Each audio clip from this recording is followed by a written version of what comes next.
এক ছিল এক ভয়ঙ্কর সিংহ। সে জঙ্গলের রাজা ছিল। তার গর্জনে পুরো বন সব পশু পাখি তাকে খুব ভয় পেত।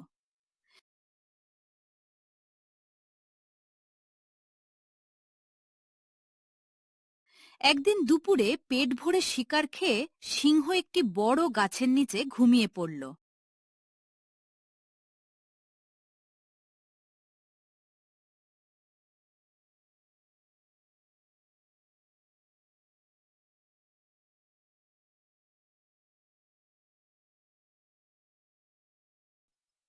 সেই সময় একটি ছোট ইঁদুর খেলতে খেলতে সেখানে এসে পড়ে।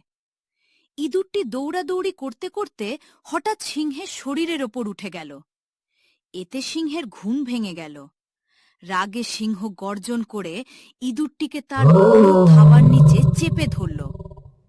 ভয়ে ইঁদুর কাঁপতে লাগল।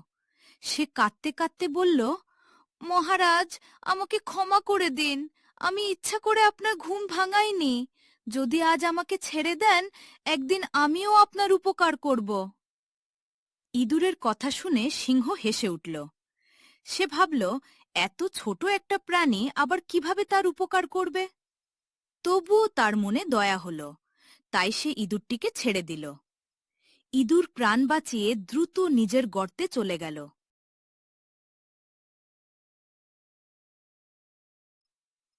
কয়েকদিন পরে একদিন সিংহ জঙ্গলে ঘুরছিল। হঠাৎ সে শিকারীদের পাতা এক বড় জালে আটকা পড়ে গেল। যতই সে ছটফট করল, ততই জালে জড়িয়ে গেল। সিংহ ভয়ে ও রাগে জোরে জোরে গর্জন করতে লাগল।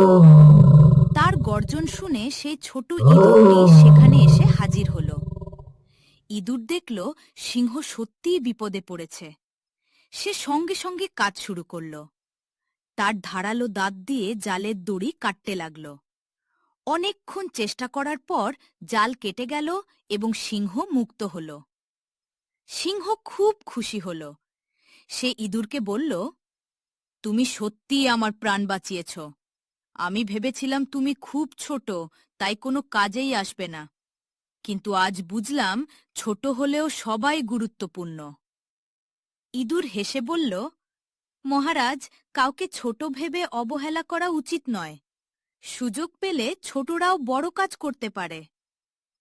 তারপর থেকে সিংহ আর ইঁদুর খুব ভালো বন্ধু হয়ে গেল।